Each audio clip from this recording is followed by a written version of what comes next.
Welcome. All right, let's get it going. Hello, everybody. Welcome to the Sabby and Jaybe show on Revolutionary Blackout Network. I am one of your hosts, Jaybe. Sabby, Sabs, what is good, sis? What's going on, Jaybe? We have some interesting things to talk about tonight, apparently. That's some things. Just to let you guys know, the Sabby and Jaybe show is every Thursday at 6 p.m. Eastern Standard Time. You can also see Sabby Sabs on Fridays on RBN at 6 p.m.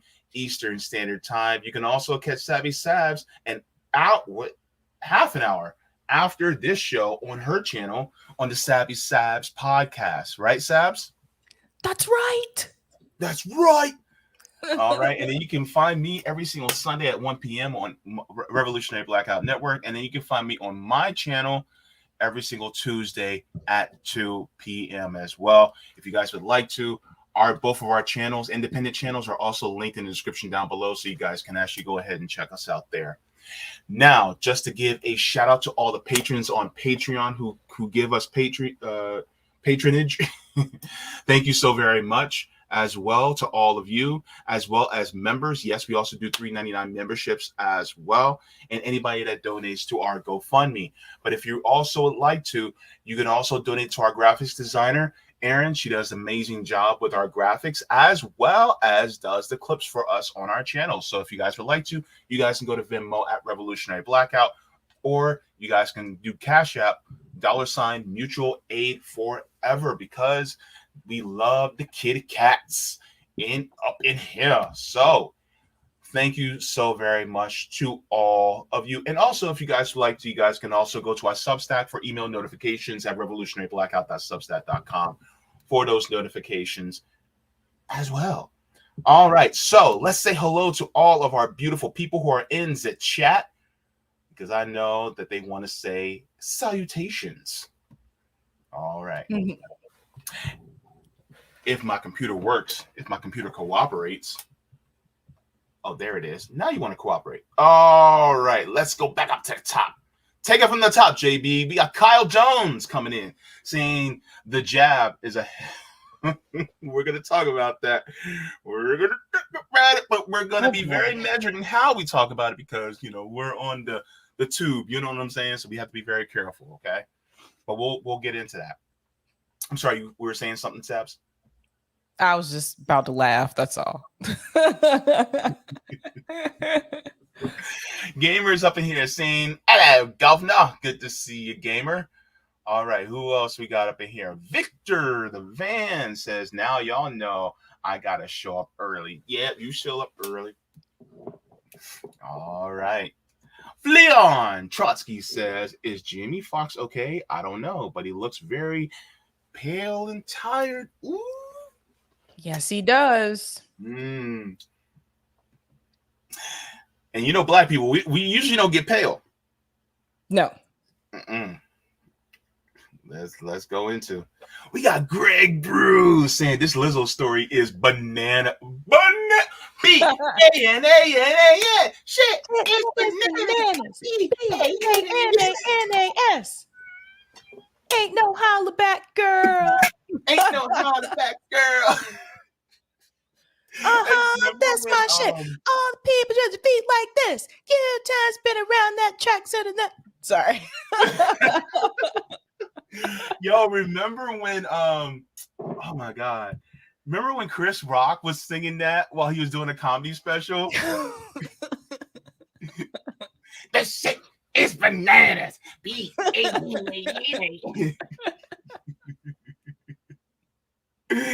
Oh gosh, this is why do they put us together? They could have never put us together. Oh gosh, why the hell y'all watch us, man? Bryce Smith coming in, giving a shout out to Greg. All the love to Greg out there. All right, Ilhanar says, hi, gamer, giving gamers some love. That's what's up. I love it. I love to see it. Ravenna also saying hello to all the people in the chat. I think y'all are so lovely today. Dear God, I just love our community. They appreciate each other. Yeah, right? Rick Solis coming in saying, hey, y'all. Good to see you, Rick. All right. Who else that I got in the chat that I'm going to say hello? We have Christopher saying salutations. Salutations to you. Tiberius Monk did 2 separate ones. He said Sabby, and then he said Jaybe. Tiberius. Good to see you. All right. And then we have Selassie I saying Twitch out here, coming from the Twitch side. All right. Good to see you on the Twitch side, Selassie. Let's check and see if we have anybody on the Rockfin side. We have a few people watching on the Rockfin side, and I'm pretty sure we got people watching on the Rumble side. Good to see all of you here today. So what are we going to be talking about? It's going to be interesting to talk about because we literally got 2 stories that we need to talk about. Look, when I was making I was originally making the thumbnail, and then Aaron came in and just outdid me. But in my original thumbnail, I was looking at it, I was just like, what are we going to hang on? What I was looking at was I was going to put the mystery machine up, because I was just like, this stuff is a mystery. But I was just like, you know what? Let me just keep it, let me keep it in Aaron's hands, because she is actually better at making thumbnails than me. But I was thinking about putting the mystery machine in that mug. But yeah. So hang on. Let me take care of this really quick. Miss McMillan says, hey, y'all, does Cornell have some merch? I want to rock some West 2024 stuff. I don't know. I don't know either. I haven't seen it on the website yet, but that stuff may come later. It may. Yeah. Yeah. It may.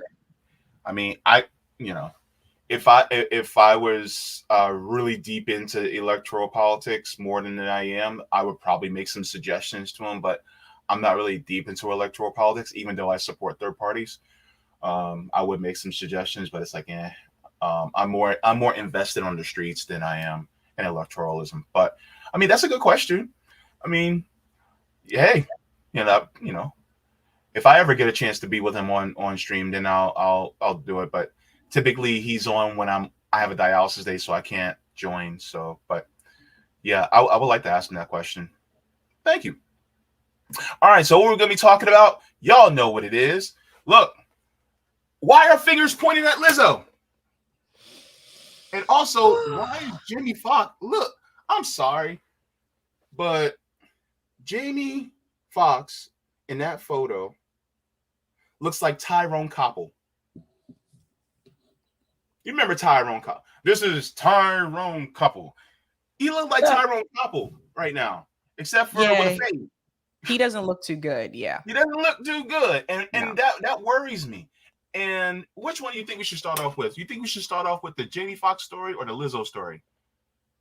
Let's start with the Jamie. Yeah, I was thinking the same.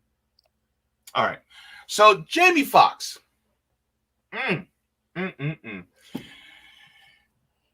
He was sick. And for a while, especially if you're in the Black community, you keep your ears to the ground. You know the streets be talking. What have you heard outside of what the official news was, Sabs? Like, have you heard any underpinnings of anything that was going on? Yes. Oh. So I've been following this for quite some time because there were so many different like rumblings, like Jamie Foxx is sick, but the family is not, talking. He's not ready to talk yet. He has spoken now, but then at one point there was a report that he didn't know if he was going to make it.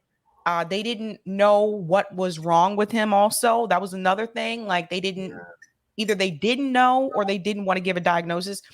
But the rumblings on the street have said that apparently people tried to kill Jamie Foxx. I didn't hear that from the street, but keep talking. This is the rumbling on the streets is that Jamie Foxx apparently believed, and again, this is allegedly, that someone in Hollywood or people in Hollywood were trying to kill him. Oh, you know what? I did hear that.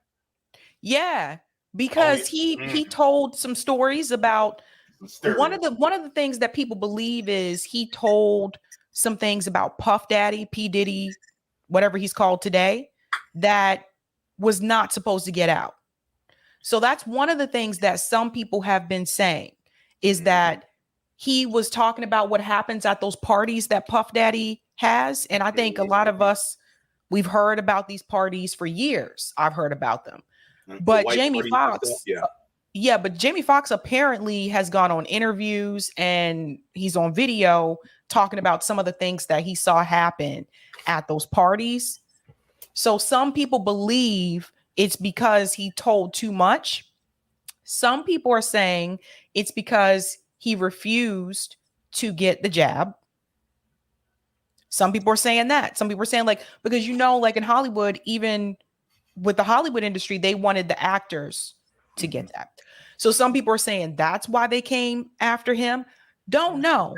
But the rumblings in the streets was that people believe that Jamie Foxx didn't just get sick out of nowhere. They believe that people tried to kill him. And you know what that reminded me of, JB? Do you remember that scene, or not the scene, but that incident that Martin Lawrence had years ago where he ran out into the middle of the street and he said, "They're trying to kill me"? Remember that? I remember that. He wound up in the hospital and everything. Who was Martin talking about? Who was he? I don't know, man. There's some stuff. But let's get to what Jamie. Wait, I wonder if I could go to the. Let me go to the video first, and because Jamie Foxx actually spoke out. That's where we got the screenshot from. Actually, was his, and I have the entire over 2 minute, almost 3 minute video that Jamie Foxx put out. And Sabs, please interrupt when you want to, say something. But I'm sure you got some thoughts. Oh. All right, so let's go, people.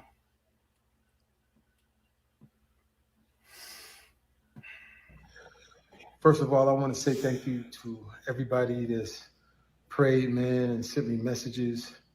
I cannot even begin to tell you how far it took me and how it brought me back. First of all, he looks so pale, Sabs. Yeah, is Jamie Foxx light skinned now? Look, all right.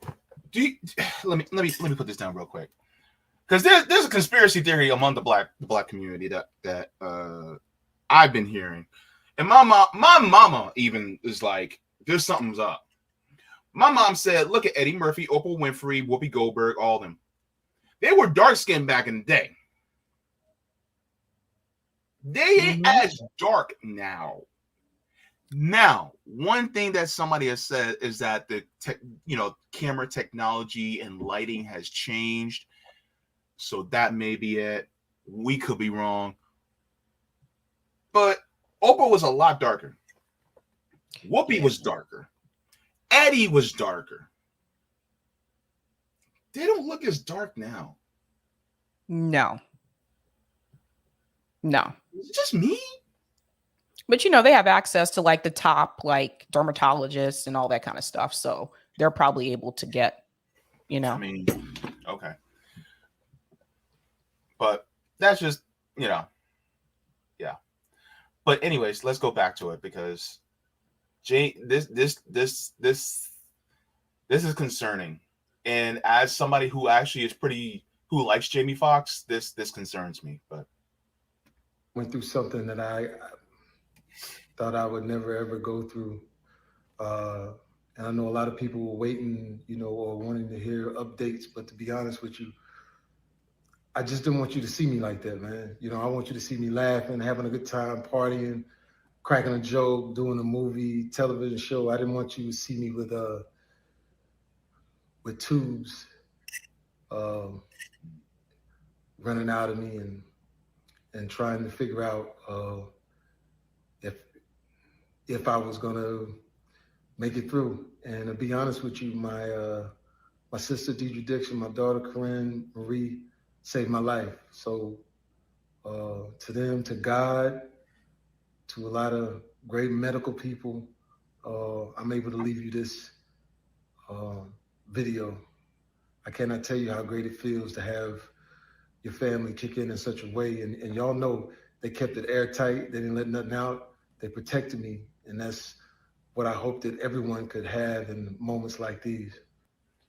And airtight, they kept it. Like, holy crap. Like, nobody knew what the hell was going on. There was so many speculations. Yep. And there was nobody really who actually leaked it. Like, look, Jamie Foxx's business was more airtight than the White House. Yes. They weren't letting any cameras up in there. No. Yeah, it was pretty bad. Look at his face, though. Notice how his face looks so much smaller. You could tell he's lost some weight, right? Oh, yeah. Mm-hmm. I was in the hospitals for 12 days when I first went on dialysis, and I lost a ton of weight just from that. And I was, even though I was in the ICU, I was completely, up and awake and had my faculties and everything. And I was, it wasn't like serious. What he had was something real serious. And so you can tell that he's lost a lot of weight. Trauma Queen said he has aged. What the fuck happened? Yeah, he does look older. Yeah. Well, outside Steeler fan thinks he looks younger. Interesting. Yeah, it's interesting though. Let's continue. Now, by being quiet, sometimes things, get out of hand. People saying what I got. Some people said I was blind, but as you can see, the eyes are working. That's fine. This is the one thing I love about Jamie Foxx. He can take a bad situation and make it funny. That's what I love about him. Yeah. and he's right. This is how you want to remember somebody. So, like this smiling face right here, this is what we want to remember, So, yeah. Said I was paralyzed. I'm not paralyzed. But I did go through, I went to hell and back. And my road to recovery had some potholes as well, but I'm coming back, and I'm able to work. So I want to thank the people that let me work, and I just want to say that I love everybody, and I love all of the love that I got. And man, I know they talk about people crying on videos. You can do take two, but I'm not gonna do a take two. It is what it is. And if you see me out from now on, and every once in a while I just burst into tears, is because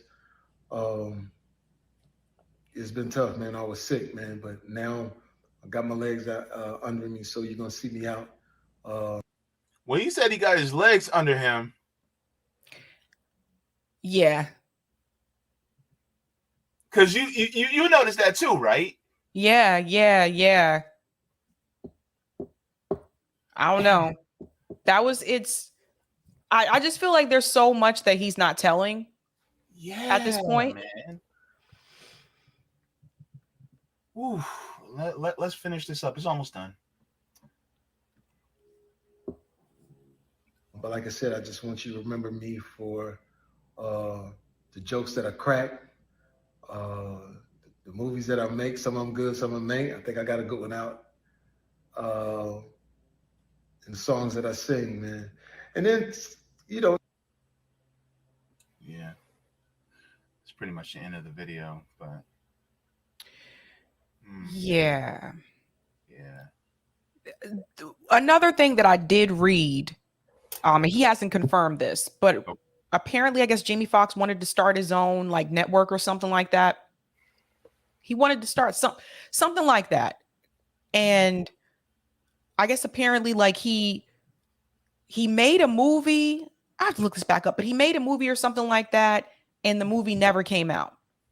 because I guess Warner Brothers or whoever owned, because that's the thing, like you can make a movie, you can write a script and direct and make a movie, but if you don't own the studio, if you don't own Warner Brothers, like Tyler Perry owns his own, production company now. If you don't own it, you don't really have as much power as you think in reference to whether or not it's going to be released and when it's going to be released.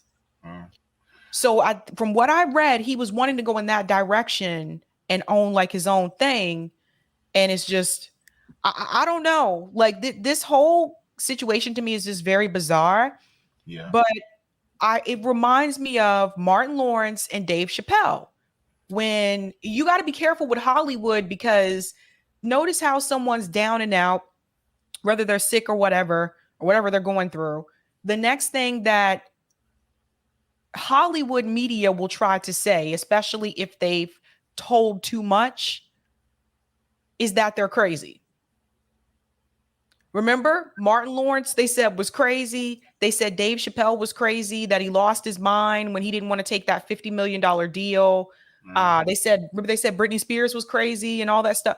Like, so you have to be careful with that when you start telling too much information. Then they'll smear you and say that you're crazy or that you're on drugs. Well, for cases like this, you better warn a brother.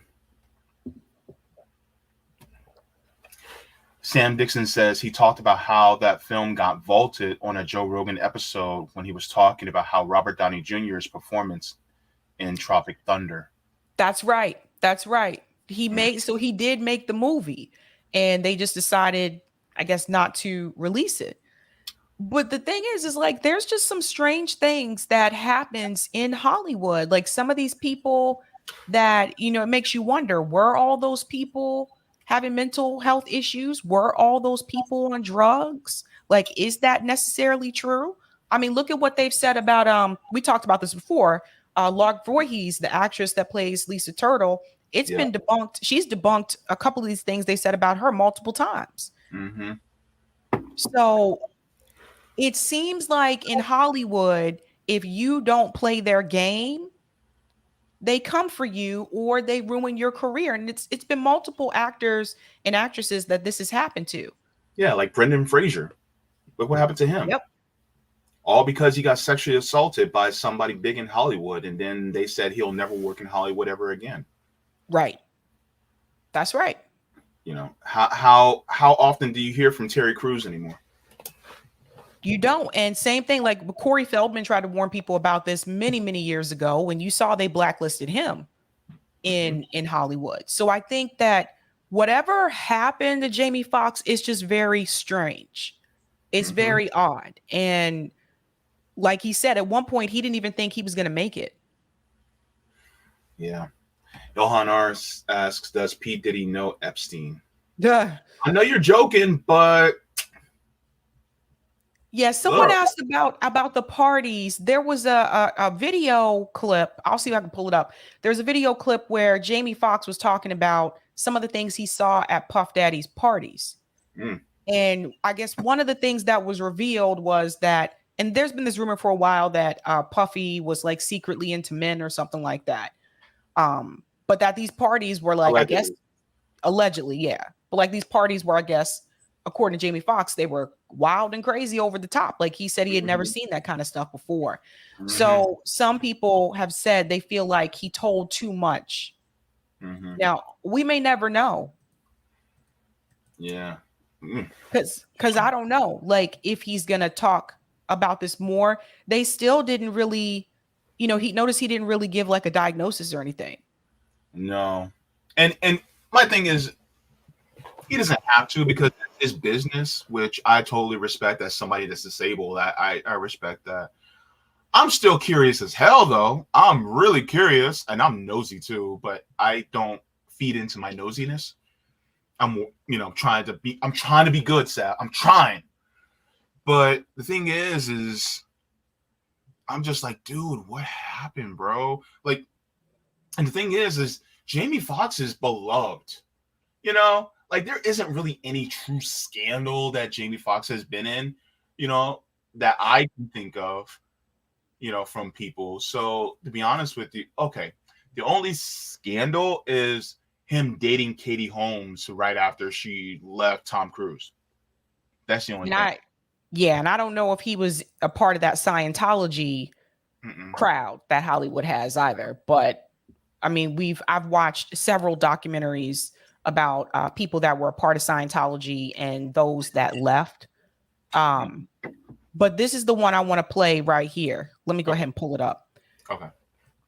This is one of the things that he mentioned that he said he thought was a little bit odd. And I actually think this is odd as well. So let me go ahead and share my screen because this was just kind of weird. And I never knew about this until I saw this conversation from Jamie Foxx. So listen to this. It says Jamie Foxx exposes Diddy's creepy taste for celebrity kids. Just listen to this about the relationship that he had with Usher. I knew Usher lived with Diddy or went to record with Diddy early on in his career. I mean, I didn't realize how old Usher was at that time, but listen to this. So Puff kind of like put, hey, come here, like, hey, what's fun? I see it from my peripheral, and I'm like, that's my Puffy don't know my brother.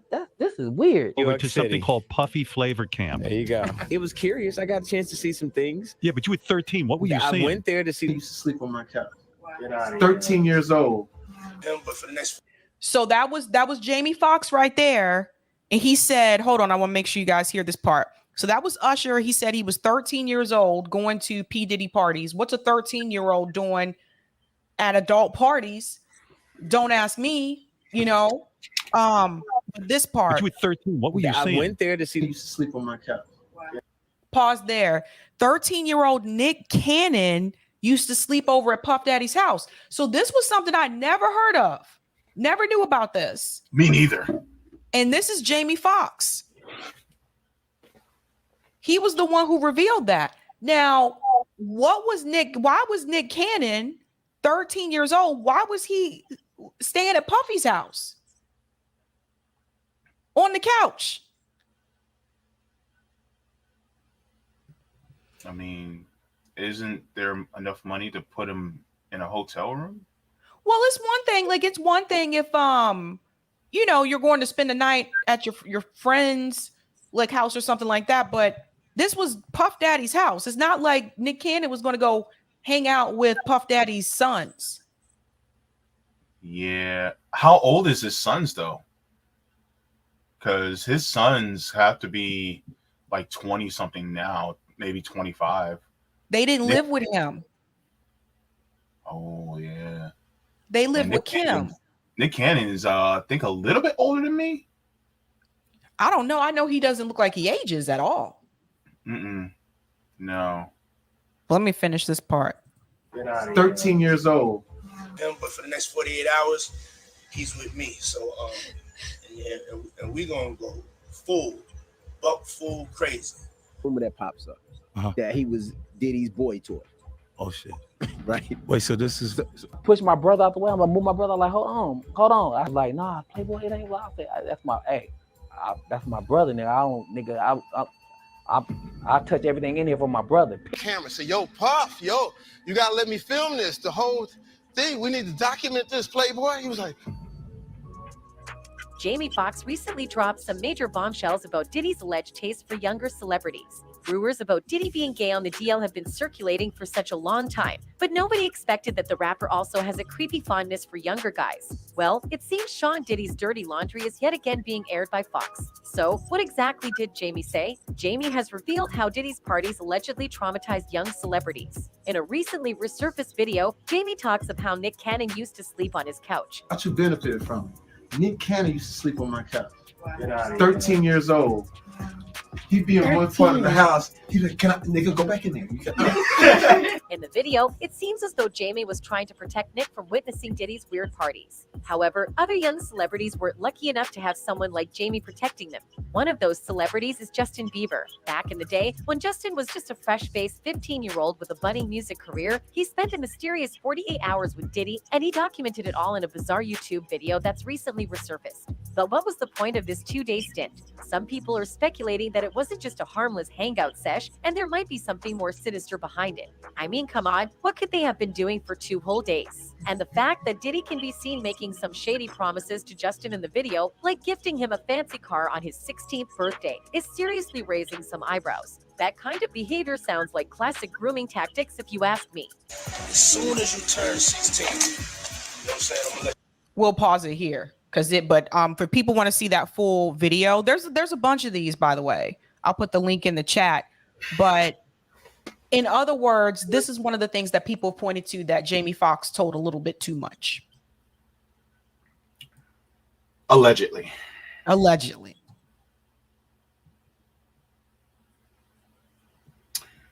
Whew, okay.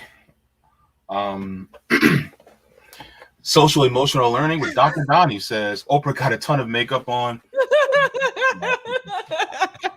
Yeah. Deconstructing topics says didn't he was going out with Tom Cruise's ex? Maybe Scientology people going after him as well. Just saying. I forgot about that. That he did date Katie Holmes. I forgot about that. Mm-hmm. Frank Johnson says, hey, Jaybe and Sabby, I loved your segment on lead poisoning. We do this work, EV, in Memphis, Tennessee right now, and the issue is more pervasive than people realize. Would love to talk to you both about this. These cases are not accidental. I did I did a segment on lead throughout the United States on my show on RBN. Email us at hang on, let me see if I have the banner for it. Let me see.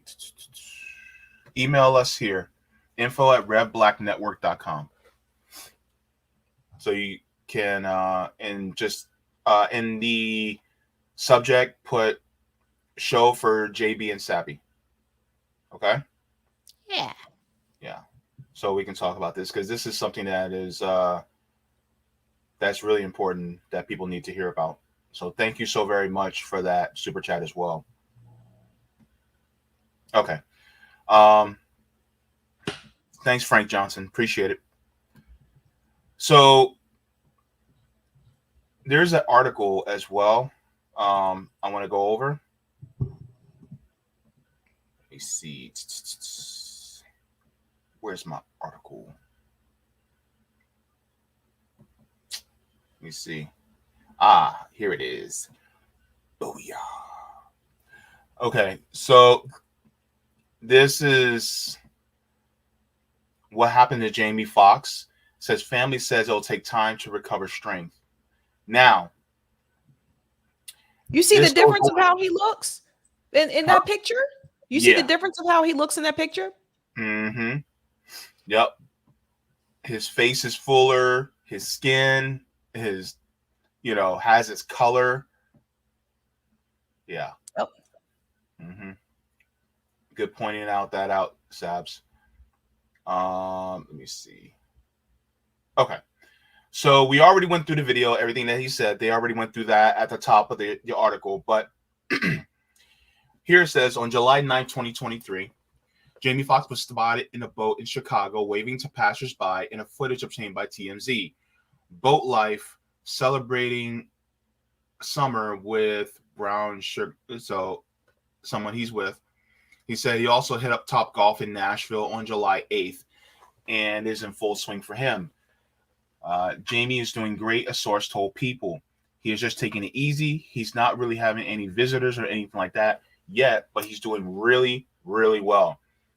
And you're going to notice there's a trend. Everybody's talking about how well Jamie's doing.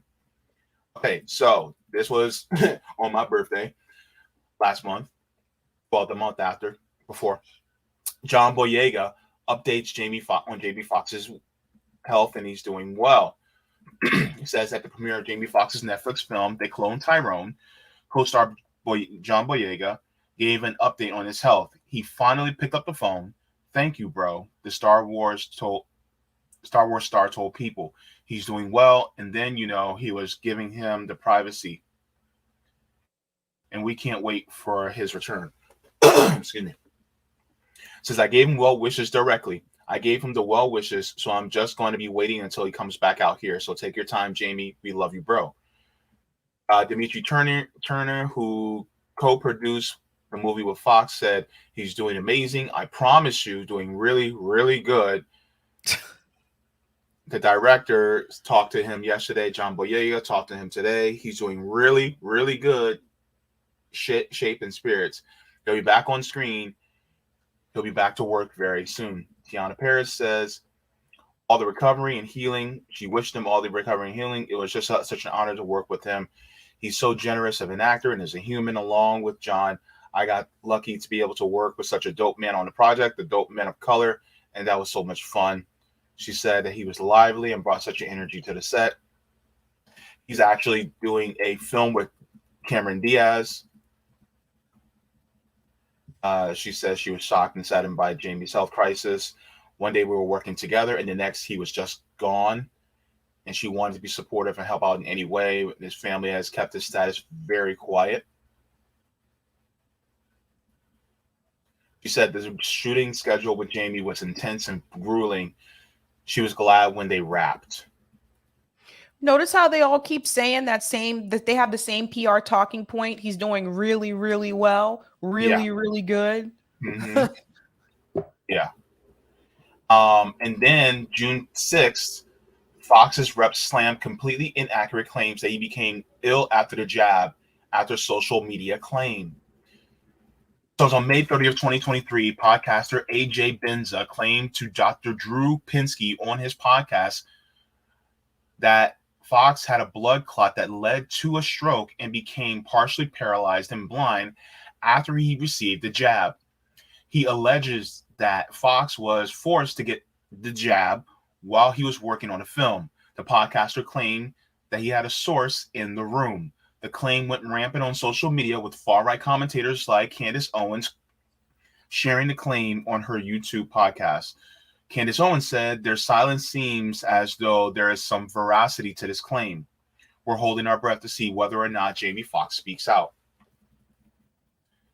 And then on ABC News, Fox's rep denied the claim, saying that was completely inaccurate.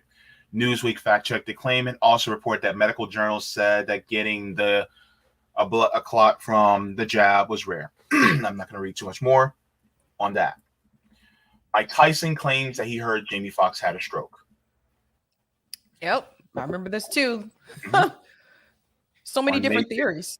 Mm-hmm. On May 16th, Mike Tyson went on the PBD podcast and claimed that he had heard Jamie Foxx suffered a stroke. Quote, he's not feeling well. They said a stroke. However, he clarified that he was not sure whether it was true and said, I have no idea what happened to him. He said, hey, listen, we can't anticipate our next breath. We don't know when we're going to die. After we leave, this bad stuff can happen. I'm not going to play this part because I don't know if we're going to get a copyright claim or not. So unfortunately, I can't. But I'll put the link in the chat so you guys can watch it yourself. He said, if we don't know it by now, they don't want us to know, which is true. Then May 15th, TMZ reports that Jamie is recovering in Chicago. That's self-explanatory. As May 13th, Jamie and Corinne Foxx announced they're hosting a new game show. So it's going to be called We Are Family. May 3rd, Foxx breaks silence and posts on Instagram. He said, appreciate all the love, feeling blessed. Says in a follow-up Instagram story, he shouted out Nick Cannon, who was revealed to replace Foxx hosting duties at Beat Shazam. Yep. And then sources say to pray for Jamie on May 3rd. This is according to sources at TMZ. Sources close to Jamie confirmed that he's still in the hospital and asks fans to pray for Jamie. Yeah, I mean, he was in the hospital in a while. There was only one picture that I did see that they claimed was Jamie Foxx in the hospital, allegedly. But it looked like he was bedridden. Mm-hmm. Yeah. And then it talks about how Nick Cannon actually was in talks with Jamie Foxx and his team. Nick Cannon update how Foxx was doing. He says, "Man, I'm praying.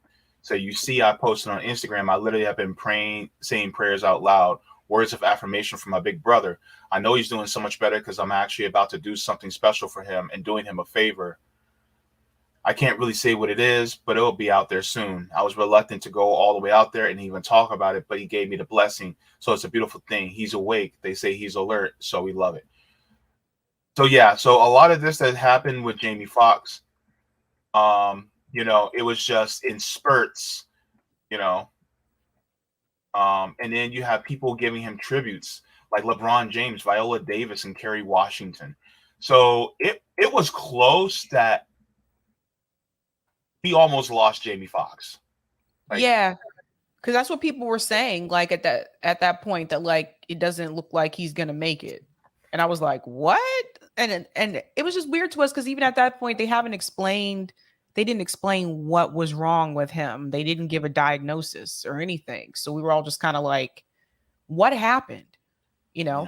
And why is it like in that video? And it is his private life, but why is it that in that video, like, why doesn't he address what happened?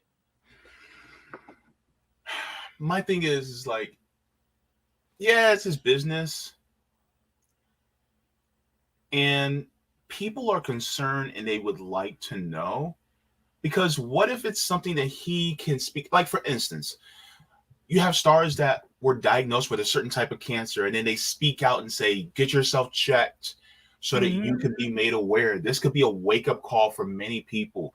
Is it something that he could say, I was quiet about it because I didn't want people to worry. However, I want people to get themselves checked, especially because a lot of us men, we stay out of the doctor's office typically. And why so is that? Sorry, go ahead. Why is that?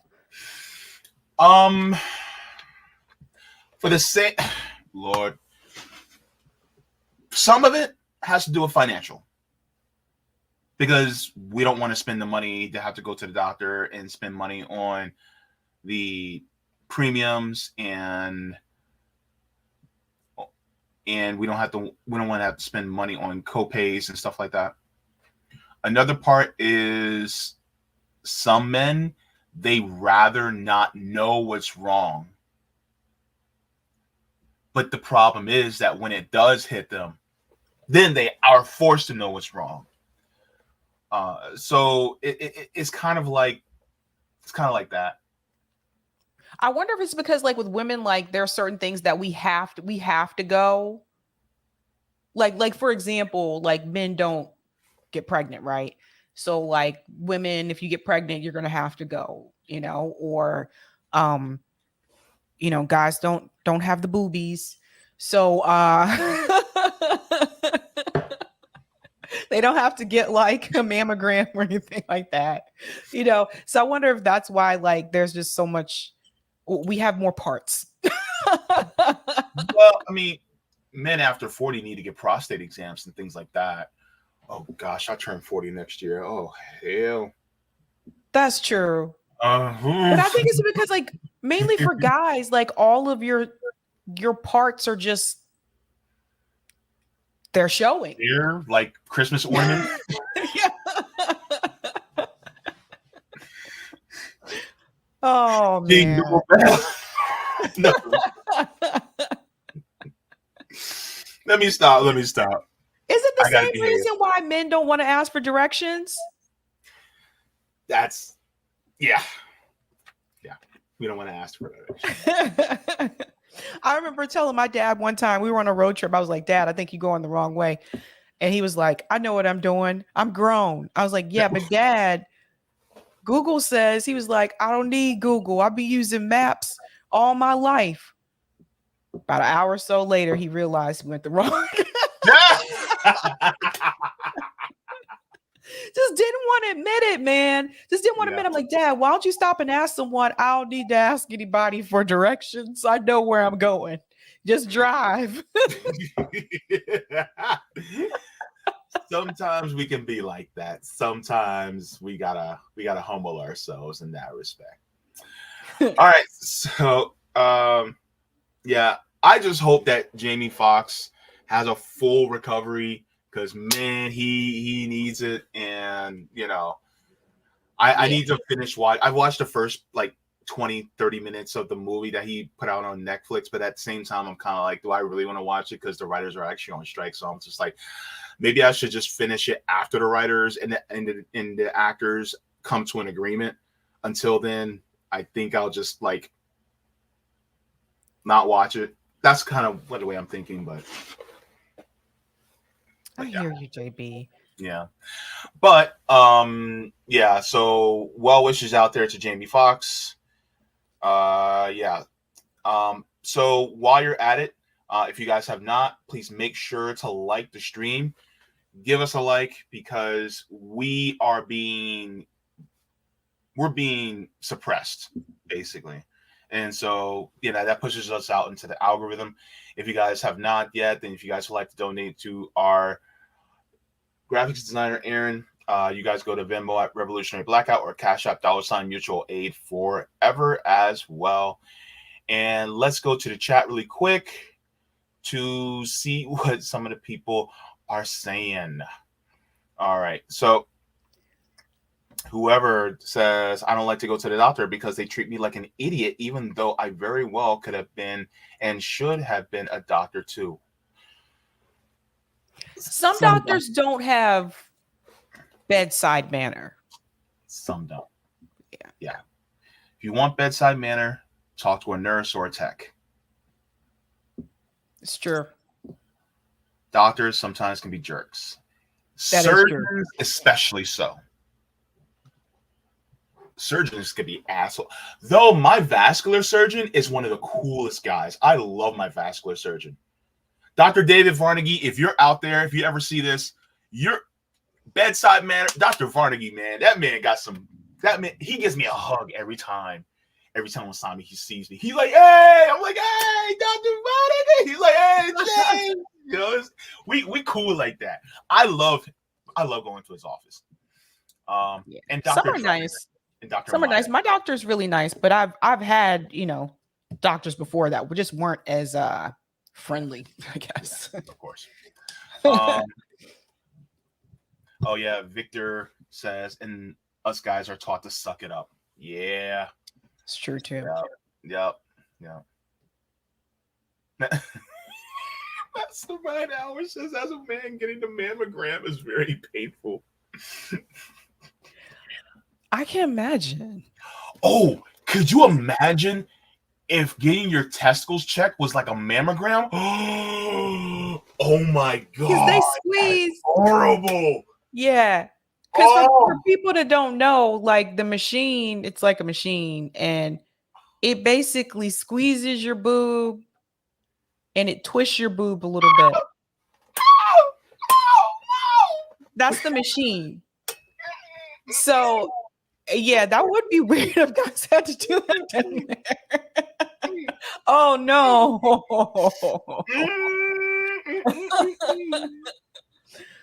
Lord, hey, please be with me.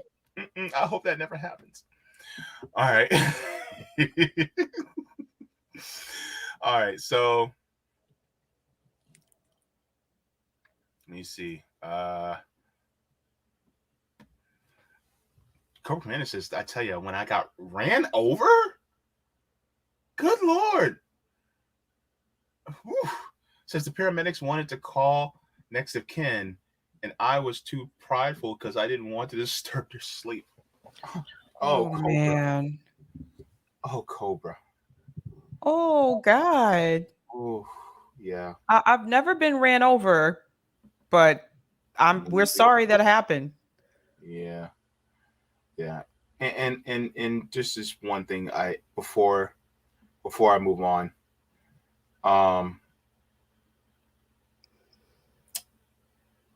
Oh, wait, I just passed it. Oh, where is it? I passed it. Oh, Fat Man TV says we need new writers. I've seen Secret Invasion. Don't get me started. Do not get me started. Look, shame on them for wasting my time for 6 damn weeks. Shame on Disney and Marvel. Made me want to call Kevin Feige myself. Oh my God. Damn it. Anywho, let's move on to the next story because I want to make sure that we get to this. Lizzo, why in the hell is everybody pointing their fingers at you? Lizzo, we need to talk, sis. Because there's some accusations. I'm just gonna tell you guys right now, it does not look good for Lizzo. Based on what Jaybe and I have read, it does not look good for her. All right. So let me go really quick to I'm gonna go to the video first because when I first saw the claim, the first thing I thought to myself was like, oh, this probably isn't real. And then I saw more articles later on and I was like, okay, never mind. Yeah. Alrighty then. Yeah. Lizzo's in trouble. Lizzo's in big trouble. Gigantic trouble. Let's get into it. On the lawsuit filed against her by 3 of her former dancers who claim they were subjected to a hostile work environment and harassment. The complaint also naming her production company and the captain of her dance team. And it says that the dancers were, quote, exposed to an overtly sexual atmosphere that permeated their workplace, which included outings where nudity and sexuality were a focal point. The suit also alleges, among other things, that Lizzo called out one of the plaintiffs for her weight gain after accusing the dancer of not being committed to her role. Lizzo is known, of course, for her uplifting messages and advocacy for body positivity. I'm not going to be able to please everybody with my outward appearance. Someone's always going to have a critique. Someone's always going to have some negativity to say about me. So all that matters is what I think about it. Now, after what had been a notably lengthy responded to the lawsuit on Instagram, writing, in part, these sensationalized stories are coming from former employees who have already publicly admitted that they were told their behavior on tour was inappropriate and unprofessional. I take my music and my performances seriously because at the end of the day, I only want to put out the best art that represents me and my fans. With passion comes hard work and high standards. Joining us now are the 3 dancers, Crystal Williams, Ariana Davis, and Noel Rodriguez, along with their attorney, Ron Zambrano. Crystal, I want to start with you. The response that you have to the response from Lizzo after the silence for a pretty extended period of time. Yeah, I want to say that reading it just kind of furthered my like disappointment in regards to the situation, just because the facts are the facts. What we experienced and what we witnessed is absolutely what happened. There's nothing sensationalized about it. So all that I can hope is that people focus more so on the facts rather than the court of public opinion. You know what's so sad about this, Jaybe? What? And not just and for people who don't understand, it's not just harassment, it's sexual harassment, just FYI for people. Is that Lizzo is one of those people that she represents what bodily, what is it? Bodily body acceptance. Yeah. She represents like body acceptance and things like that. And she's always been like really vocal for saying like, listen, I just want to tell you that you're beautiful the way that you are. And she's also been a role model to a lot of other women who can look at her and say, finally, there's someone up there who's kind of like a pop icon, so to speak, or has become like a pop icon, so to speak. And she doesn't have that typical standard, female body that the pop stars usually have. Mm-hmm. They can point to her and say, wow, someone who looks like me. Mm-hmm. You know what I mean? And she's super talented, right? It's not just, Yeah, body positivity. Thank you, Notori. I forgot. She's super talented too. It's not just like she's just up there just shaking her booty, although she does shake the booty, right? But she also can play her ass off on the flute. Like she's very talented. And it's just really sad to hear that she actually was not practicing the same like body positivity when it came to her dancers. Yeah. One thing I noticed is that the lady in the middle, as the one on the left was speaking, she was shaking her head in disappointment. I mean, you just tell like by their body language, that head shaking was just out of disappointment. So yeah, let's continue. Ariana, at what point did you realize that what you were experiencing, what you led you experience, was not normal?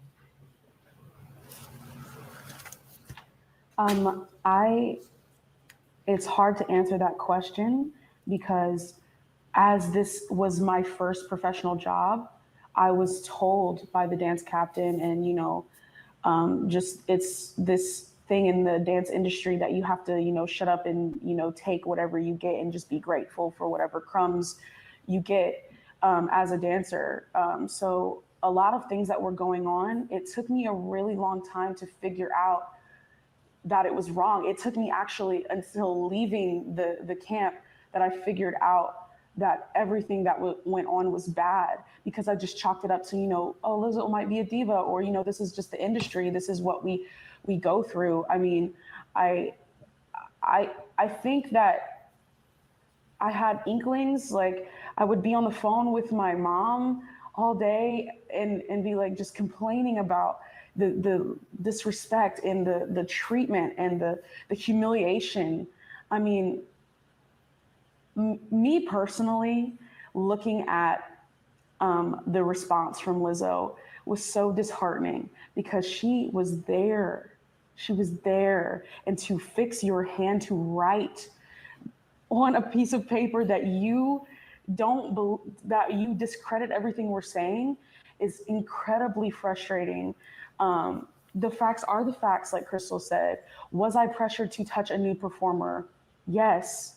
Was I brought into a private meeting where I was kind of interrogated about my personal matters and ended up having to share very personal things about myself regarding my weight? Yes. The list goes on. Were we pressured to do an excruciatingly long rehearsal that turned into a re-audition for the job that we already booked because apparently we weren't doing good enough? Yes, that is true. During that excruciatingly long re-audition process, was I under the impression that if I left the stage, I would be fired? Yes. Did I unfortunately go to the bathroom on myself on one stage because I was so terrified? Yes. There is, in a court of law, I don't know, I'm not a lawyer, I don't know anything, but I know that if you ask someone to tell the truth, these things will come out of her mouth. If you have to say yes or no to these questions, she has to say yes because they are true. There was multiple witnesses, and I don't appreciate the discredit of our feelings and our experiences and our traumas.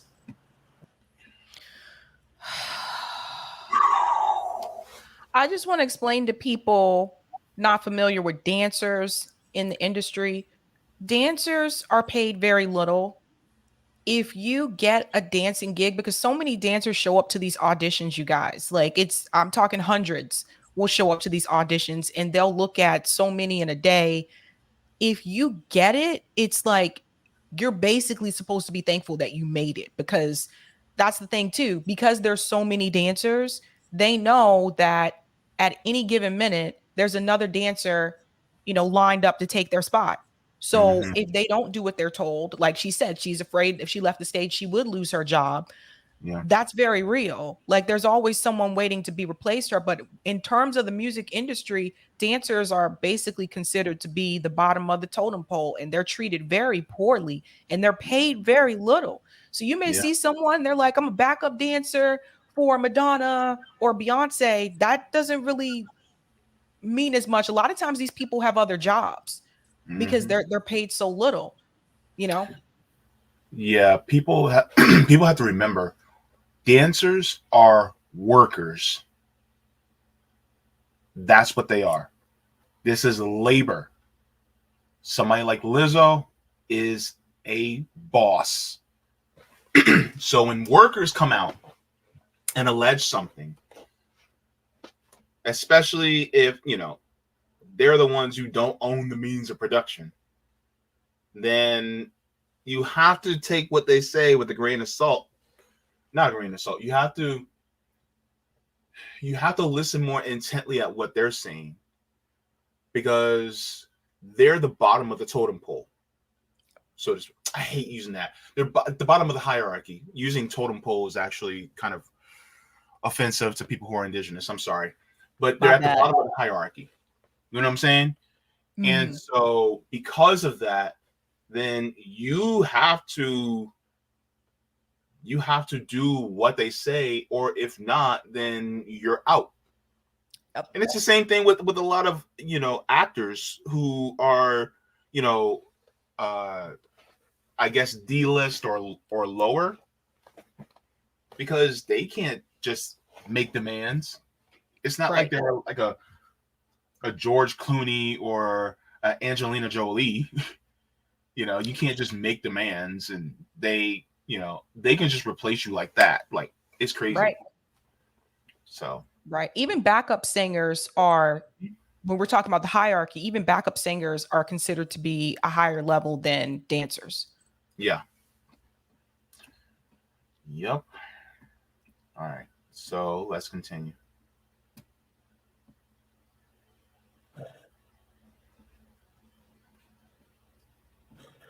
Understood. Joel, you allege that Lizzo intended to hit you at one point after you.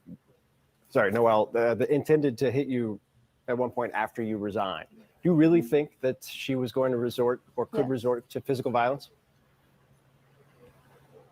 Yeah, I do. And I mean, the facts of that were that she actually balled up her fist like this to me. She started cracking her knuckles and she was like, "You're so effing lucky that basically I'm not going to hit you."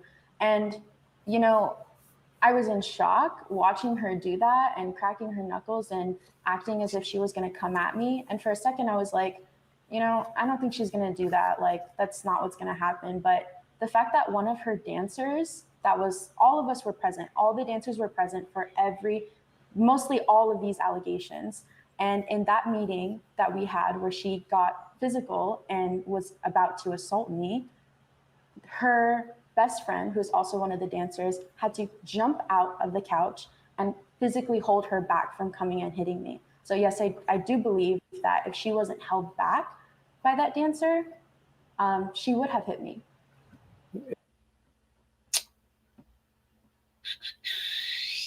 That's scary. That's scary, man. You know, this sucks because Lizzo's a black woman. Like, we get pegged as the angry black woman, angry black man all the time. And then we get pegged as violent all the time. And my thing is like, Lizzo, what the hell are you doing? You're at work, ma'am. And you're a black woman at work. And the fact that you're doing this does not help the stereotype, to get rid of the stereotype that we endure day in and day out. Like, come on. And it's not that there are just 3 white women that are standing there, that are sitting there, that are making these accusations. You have a woman of color, and then you have 2 black women sitting there. Yep. So you have black and brown women, and they're not skinny. They're your dancers. Yep. And they're literally telling, and they're saying, yeah, she was abusive to us. And we haven't even gotten to the banana story yet. This is the mild part compared to what the other part. This is mild. Shit is banana. Seriously. Wild. All right, let's finish this up because geez Louise, because the lawyer speaks too. It's what you described there. There's clearly not only you believe you have witnesses, but potentially you have other people that would want to be party to a lawsuit like this or experience similar things. And I guess to some degree, I would direct that your way, Ron, in terms of, do you believe more people will join? Do you believe that there are other individuals who worked with these three women who experienced the same things that would like to join this lawsuit or sue on their own account in the future? 100%. People have already come on social media to support our clients. People have already reached out to my office through social media. 100% I believe more people will come forward, if not here where we are in Los Angeles, but in New York, and we've received other calls and inquiries from around the nation. Okay, Crystal Wood. You know what I hate to say this, but the reality is those three women that you just saw sitting there, after this, they may not ever be able to get another dancing job in the industry again. And on top of it, the fact that they're more heavy set, they're plus size, it's like, yeah, they're never going. Oh man. That's the even crazier part about it, is the fact that they're doing the right thing by coming forward, but in the music industry, they'll probably be blacklisted. That's right, Hugo, after this. We've seen their faces. It's not like one of those lawsuits where you actually don't see the victims' faces, right? That are filing the lawsuit, but like everybody knows their faces now. So it's like, and that's how the entertainment business is. Mm-hmm. So let me go to the banana story. Lord, oh Lord, I'm gonna have to censor myself too for this one.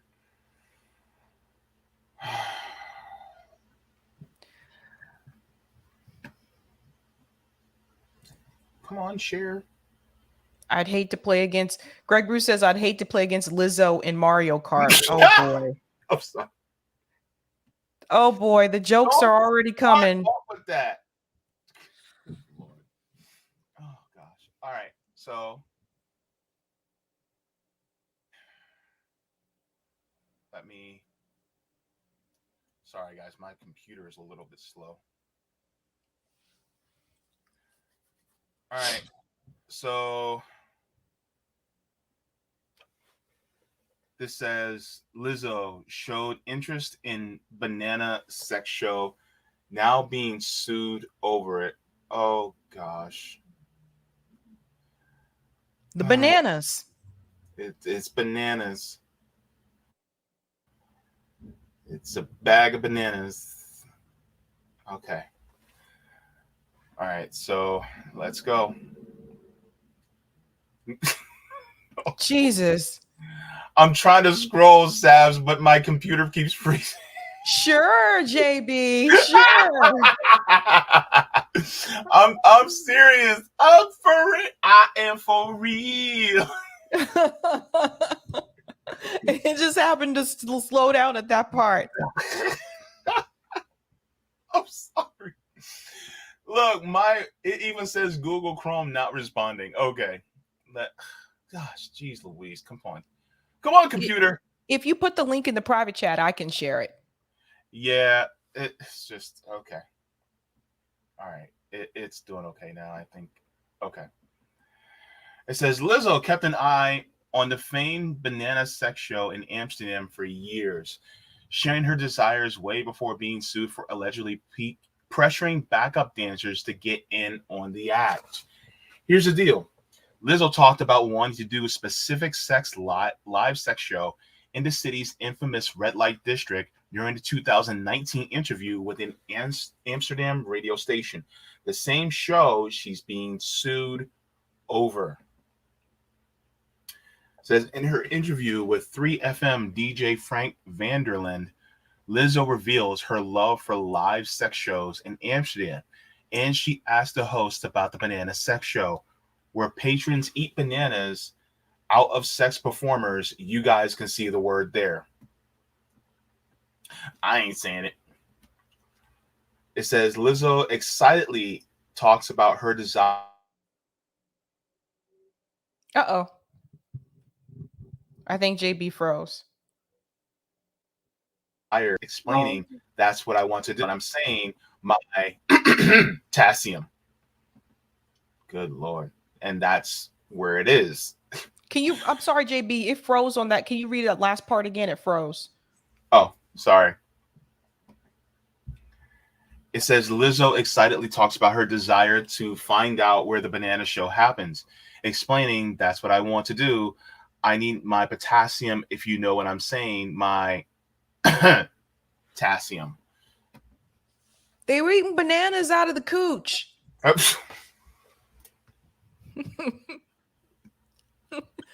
What or whatever nickname that other people have for it. I don't know if I can continue this. Okay. It says the radio host tells Lizzo the place she's looking for is Banana Bar. But a Bananen Bar. Sorry. A venue that's mentioned several times in the lawsuit she's now facing. As reported, Lizzo is being sued by 3 or 4 former backup dancers who say they were sexually denigrated by Lizzo while on the job. It says in the suit, the dancers claimed during a February 2023 tour stop in Amsterdam, Lizzo took them to Banana Bar and pressured them to interact with the sex performers. She says the dancers claim Lizzo began inviting cast members to take turns touching the nude performers, catching sex toys, I have to purse my language, launched from the performers, and eating bananas protruding from the cooch.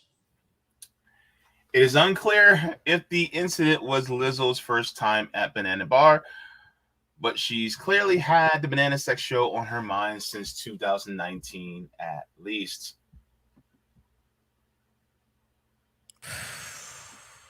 Shit is bananas. B-A-N-A-N-A-N. I'm sorry, I didn't mean to laugh. It's just, and the thing is, like, if that's something that the dancers wanted to do, I'm laughing because I'm uncomfortable. Yeah, that's one thing, but you don't make them do that. And you don't. I just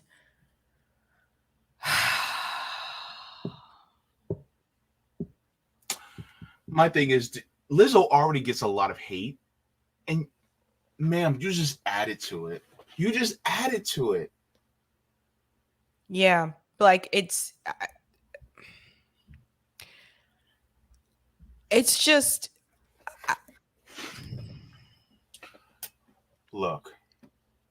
I have to say this though, based on what I've seen on social media. I feel like there's a little bit of a double standard because there were a lot of people coming to Lizzo's defense before the whole story was out. Like if you remember, JB, before everything was out. And I had to ask myself, if Lizzo were a man, if it were the other way around, and it was a male singer that was accused of sexual harassment and mistreatment of workers, would people have come to their defense the way they're coming to defend Lizzo? All the women right now on social media coming to defend her, would they have done the same if it were a man? I would argue no.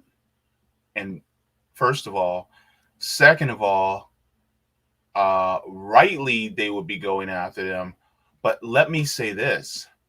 What if it was a man that did this, that pressured other men to touch nude women that they didn't want to touch?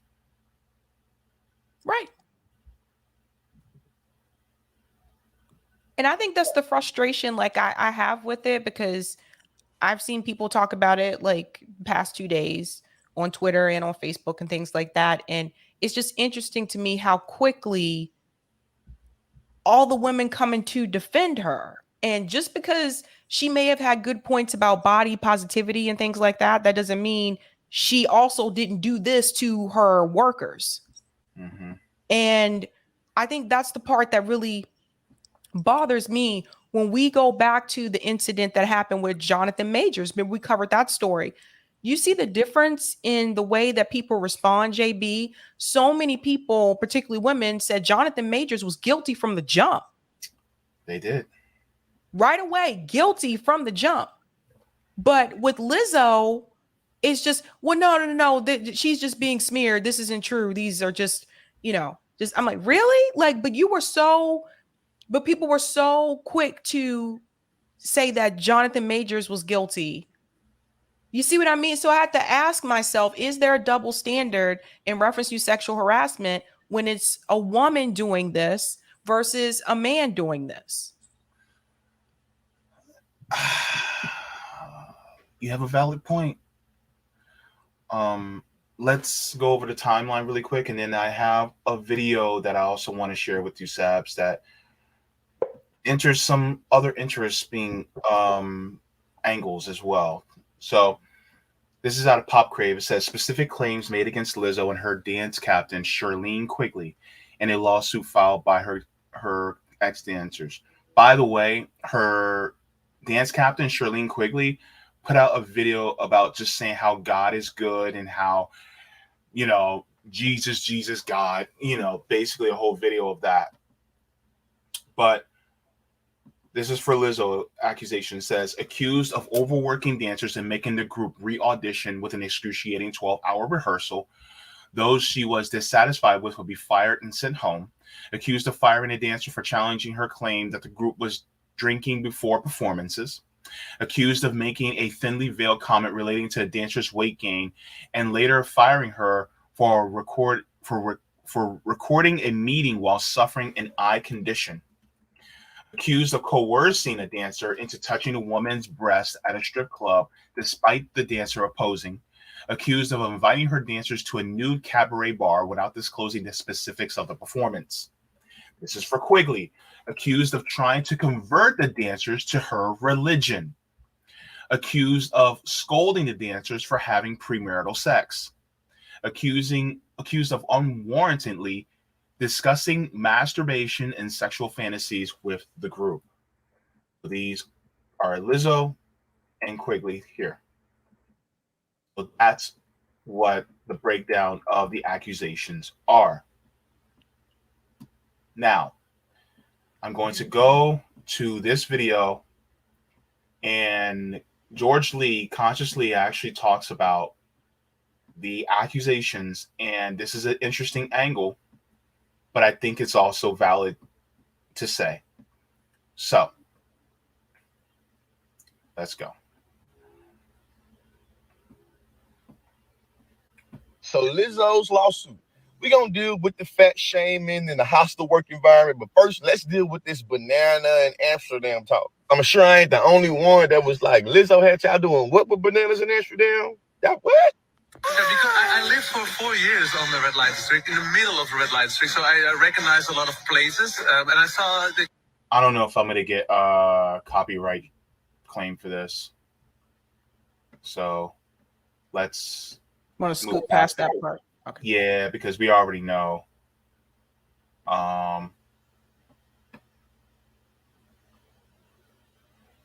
What happened in banana bar? Yeah, because I want I don't want us to get a copyright claim because we just got back. So okay, all right, well, okay, all right. If you believe I do that.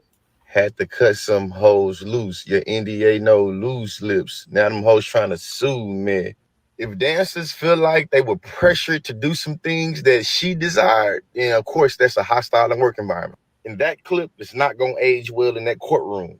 But let's get into the issue that everybody talking about. Lizzo fat shaming and telling dancers that, do you know that dancers get cut for gaining weight? When it comes to normalized bias, I think that we have to deal with how we allow for fat people to be fat phobic to each other, like we allow black people to be anti-black to each other, like we allow gay people to sometimes be homophobic to each other, in the way that us oppressed people can sometimes internalize the inferiority and oppression in a way where we figure out a way to replicate against other bodies that look like us. That's true. It's a good point. Yeah, because we do have that internalized. I know. I have to fight against internalized homophobia sometimes. So I have to do that too. And, we also have internalized white supremacy. So, yeah. Guys. Is this an excuse for Lizzo? Hell nah. She probably finna lose part of this lawsuit because she said it in the song and we got these clips. And listen, man, it ain't going good. I made many videos about the internalization of racial inferiority. And I think that the internalization of inferiority kind of works very similar in other identities and subsets of oppression. And I think we should be more conscious about how we normalize bias and how we allow particular bodies to replicate against particular bodies, because it's like, man, you black and I'm black, you fat and I'm fat. Nah. And for all the people that look like me, that didn't like Lizzo, that feel like, see, I told y'all fat phobia ain't all that bad. You sound just like these white folks when they feel like they hear us being quote unquote anti-black to each other and feel like they can be anti-black to us. Hey, Pookie killed Tyrone. I can't do it to you because, hey, he did it to you. Another part I'm interested in. That's a good point.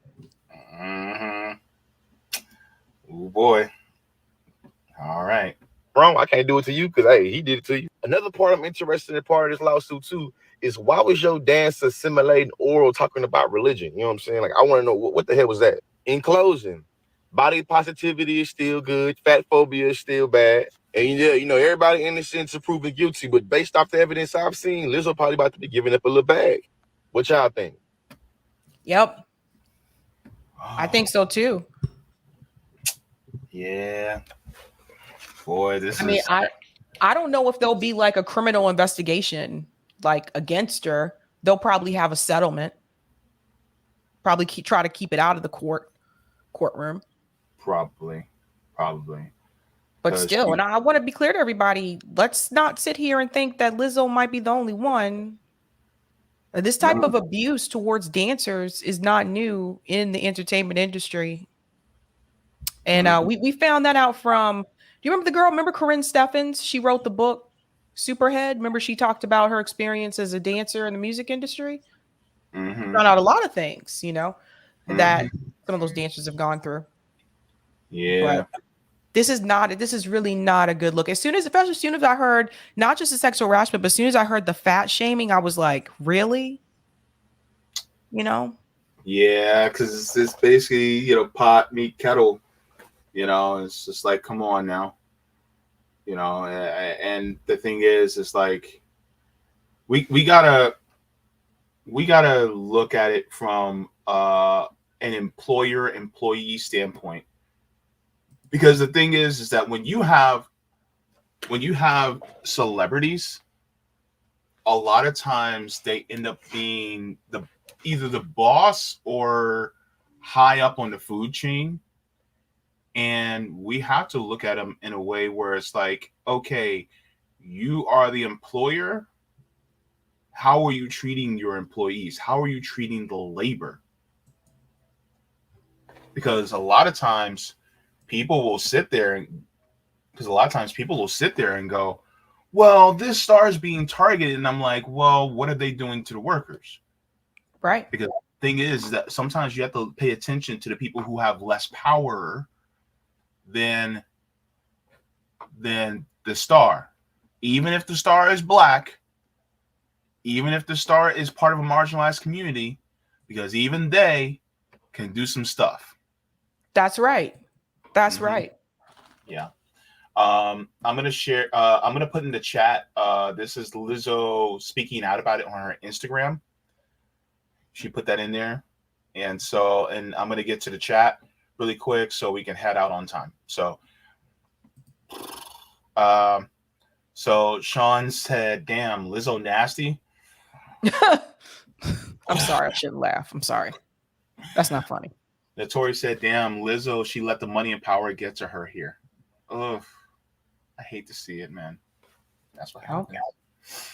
Okay. And then this one has nothing to do with Lizzo, but this is an interesting question. It's a super chat Kyle says, do you guys think Jimmy will acknowledge the disappointment of his audience after that abysmal interview with RFK? Don't know. Don't know. I mean, I really can't speak for him. I mean, I spoke out about it. You know, I had some disappointment. You know, but at the same time, you know, I do recognize that Jimmy talked about how he thinks RFK was lying through his teeth, or everything he was saying was completely inaccurate, which I agree. RFK was just basically throwing Palestinian people under the bus unjustifiably. Part of it's because that Israel lobby, there's stuff in his pockets, man. So but that's all I got to say about it. Let me check on The Rock. Solid like a rock. All right.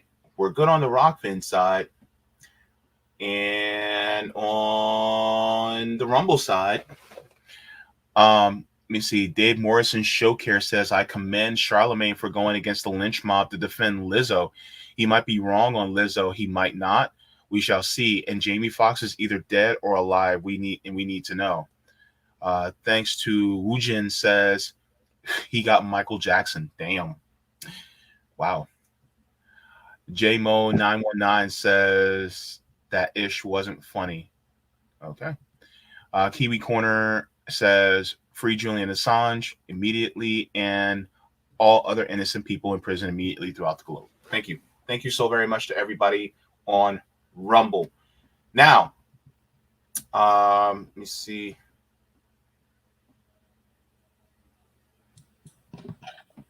Wait, hold on. Namor says, devil's advocate here, but shouldn't we all be afraid of glutton if ourselves into an ill state? Over 51% of the populace is overweight or obese, 42% of adults being 19.7% being children. Look, here's the thing. And as somebody that's big myself, and I got to make this quick. Look, people do what they can to be as healthy as you possibly can. But at the same time, when you have corporations that are, marketing as much as they can unhealthy foods to you, and then when you live in food deserts, and then when food is so expensive that you can barely afford the healthy stuff, then it makes it extremely hard for us to be as healthy as we possibly can. The system needs to be changed in order for people to be more healthier. So as far as shaming and making fun of people or things like that, then yes, we have to stop that, because the thing is that it's not everybody's fault. As far as body positivity, is being the best you can while you're in the body that you're in, but trying to be as healthy as you possibly can. It's not advocating for anybody to be unhealthy. So the thing is that that's a misconception about the body positivity movement. Like, for instance, I am 50 pounds less than I was 6 months ago. But am I going to celebrate the body I'm in? Yes, because I'm trying to be the healthiest version of myself. I was trying to be the healthiest version of myself at that time. I'm trying to be the healthiest version of myself at this time. So I'm not going to allow myself to be shamed just because I'm fat, because I'm in a process. So you know what I'm saying? So that's basically what it is.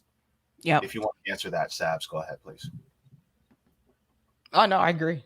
Mm-hmm. And then let me see.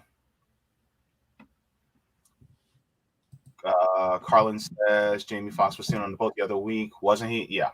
So and then thank you so much to Desiree. We got to get going because Sabs has to go. She has her show. What do you got going on this evening, Sabs, by the way?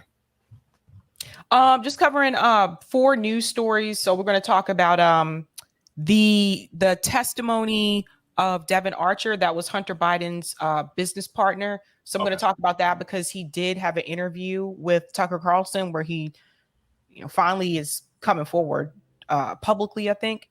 So I'm going to talk about that. And Joe Biden losing black voters. The Cornel West hit piece that came out today. I'm going to cover that. And the Marianne Williamson discussion about whether or not she'll support Dr. West or not. So we're going to get into that. Oh, that was a good one. Oh, I can't wait to hear that. Be sure to be there or be square at 8 p.m. on Sabby Sap's channel.